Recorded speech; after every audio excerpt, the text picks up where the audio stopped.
دا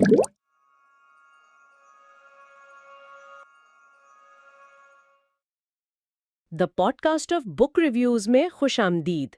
آج ہم محمد منتظر مہدی کی تحقیق کی روشنی میں ایک ایسی کتاب پر بات کرنے والے ہیں جس نے عالمی سیاست پر بہت گہرا اثر ڈالا اور جس کے بارے میں بحث آج بھی جاری ہے۔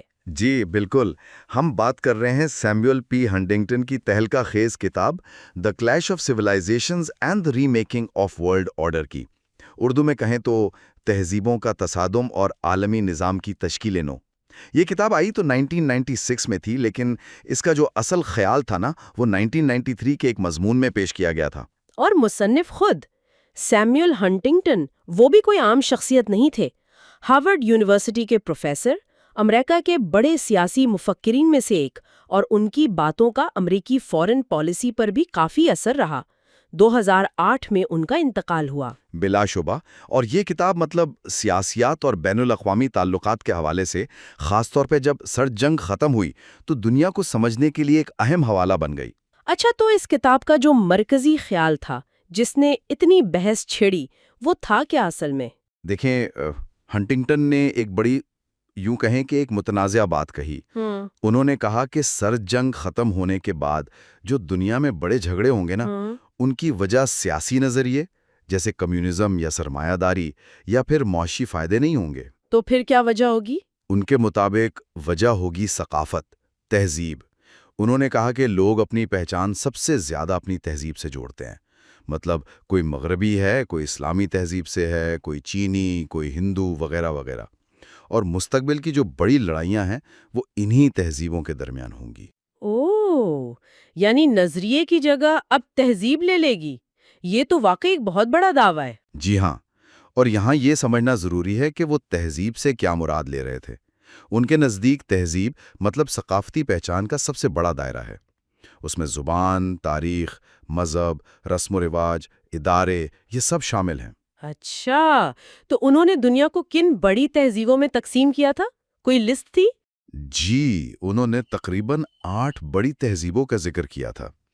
مغربی تہذیب، جس میں یورپ اور شمالی امریکہ آ گئے، پھر کنفیوشیس یعنی چین والی، جاپانی تہذیب الگ، اسلامی تہذیب جس کا دائرہ کافی وسیع تھا، مشرق وسطیٰ، شمالی افریقہ، وسطی ایشیا وغیرہ، پھر ہندو تہذیب، سلاو آرتھوڈاکس یعنی روس والی، لاطینی امریکی، اور ایک ممکنہ افریقی تہذیب بھی۔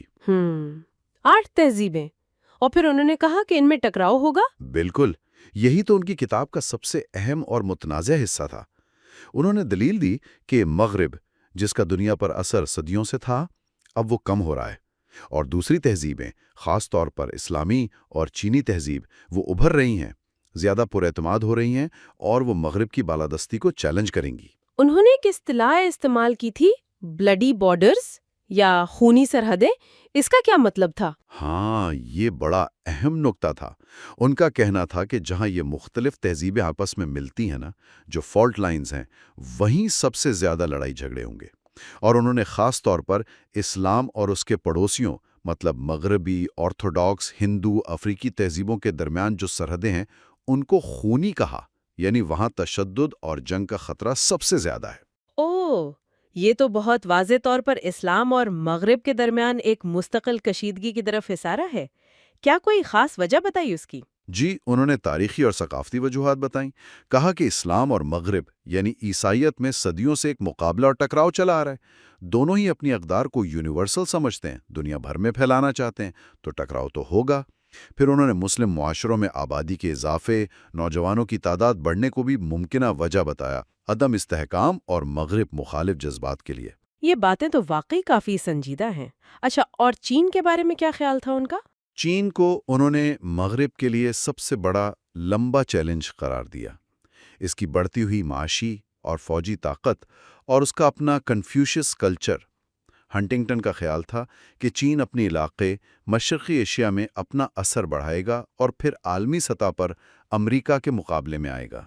تو مجموعی طور پر کتاب ایک ایسی دنیا دکھا رہی ہے جو نظریاتی لڑائیوں سے نکل کر ثقافتی اور تہذیبی جھگڑوں میں پڑ رہی ہے، اور ٹکراؤ جیسے لازمی ہے۔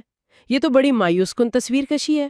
ہاں، کچھ لوگ اسے مایوس کن کہتے ہیں، کتاب کا انداز بھی تھوڑا انتباہی ہے۔ ہنٹنگٹن نے مغرب کو مشورہ بھی دیا کہ بھئی یہ سمجھو کہ تمہاری اقدار جیسے جمہوریت، سیکولرزم یہ سب پر لاگو نہیں ہو سکتی۔ انہیں دوسروں پر تھوپنے کی کوشش کرو گے تو دشمنی بڑھے گی۔ اپنی تہذیب کو مضبوط کرو، اپنے اندر دھیان دو۔ لیکن کیا یہ اتنا سادہ ہے؟ مطلب دنیا کی حقیقت کیا واقعی ایسی ہی ہے؟ اس پر تنقید تو ہوئی ہوگی لازماً۔ ارے بہت شدید تنقید ہوئی، اور یہیں سے بات اور دلچسپ ہو جاتی ہے۔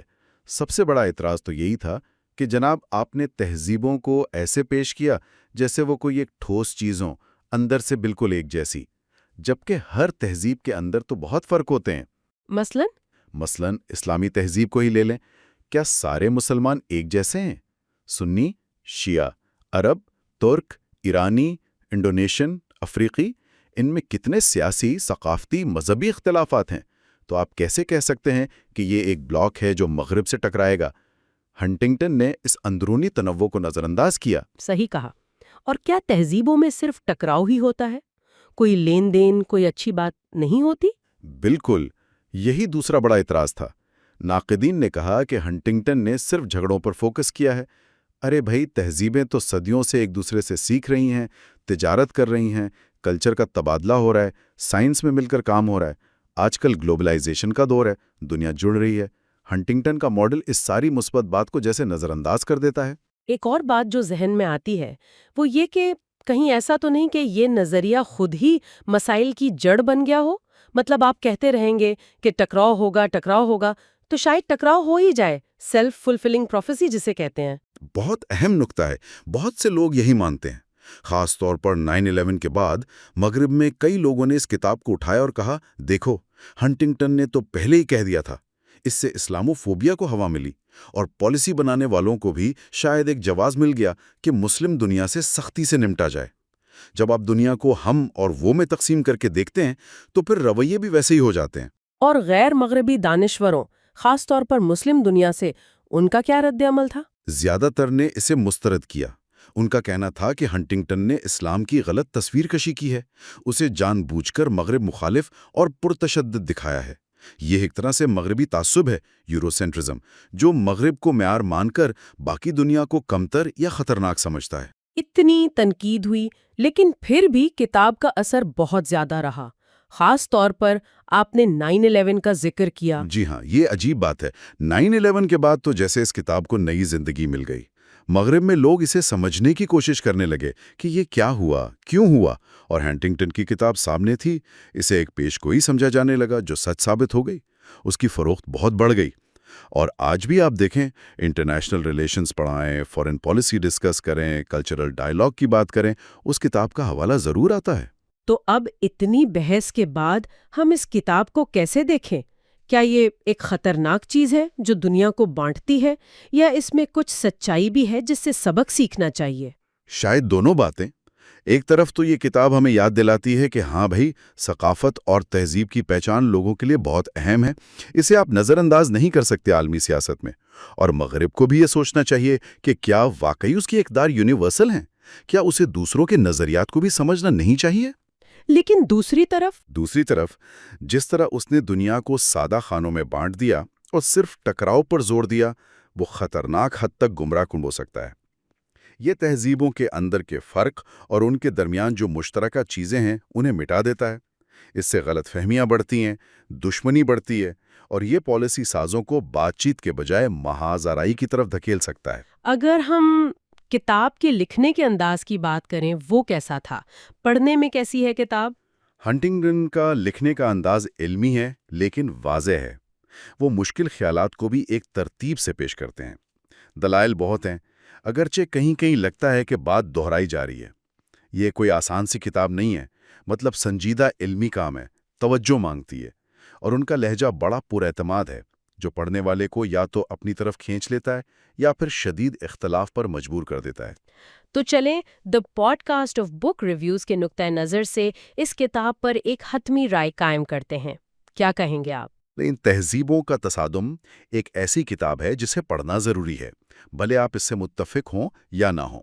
یہ پچھلی صدی کی چند سب سے اہم اور بااثر کتابوں میں سے ایک ہے۔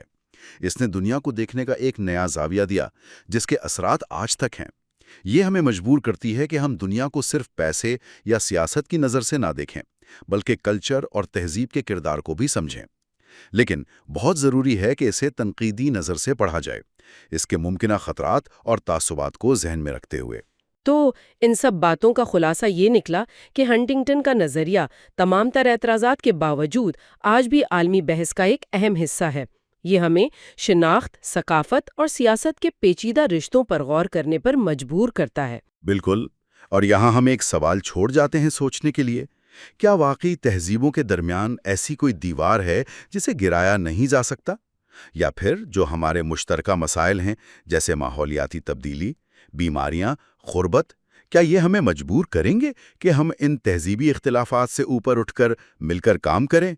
کیا مستقبل ویسا ہی ہوگا جیسا ہنٹنگٹن نے کہا، یا انسان کوئی اور راستہ بھی چن سکتا ہے؟ یہ سوال آج کی دنیا میں شاید پہلے سے بھی زیادہ اہم ہے، اور اگر کوئی سامعین اس اہم کتاب کو خود پڑھنا چاہیں تو اسے حاصل کرنے کے لیے 0349266647 پر رابطہ کر سکتے ہیں۔ جی، اور اس کے علاوہ کتاب اور اس سے متعلق مزید معلومات کے لیے آپ knowledgewithmmm.blogspot.com بھی وزٹ کر سکتے ہیں۔ یہ خلاصہ اور جائزہ Muhammad Muntazir Mahdi, founder of the podcast of book reviews کی تحقیق اور پیشکش ہے۔ Muhammad Muntazir Mahdi social media platforms, خاص طور پر یوٹیوب پر درجنوں کتابوں کا دلچسپ اور معلوماتی مواد شیئر کرتے ہیں۔ وہ واٹس ایپ اور فیس بک پر نالج ود MMM کے نام سے گروپس بھی چلا رہے ہیں۔ نالج ود MMM محمد منتظر مہدی کی زیر نگرانی یہ پلیٹ فارم آپ کے علم میں اضافے کے لیے وقف ہے۔ یہاں آپ کو جنرل نالج سے لے کر سائنس، ادب، تاریخ اور ٹیکنالوجی تک بہت سے موضوعات پر مواد ملے گا۔ MMM کا علم کا شوق آپ کے سیکھنے کے سفر میں آپ کی رہنمائی کرے گا۔ چاہے آپ کو سیکھنے کا شوق ہو یا آپ کچھ نیا جاننا چاہتے ہوں، یہاں آپ کو اپنی دلچسپی کی کوئی نہ کوئی چیز ضرور ملے گی۔ نالج ود MMM کا لنک ڈسکرپشن میں موجود ہے۔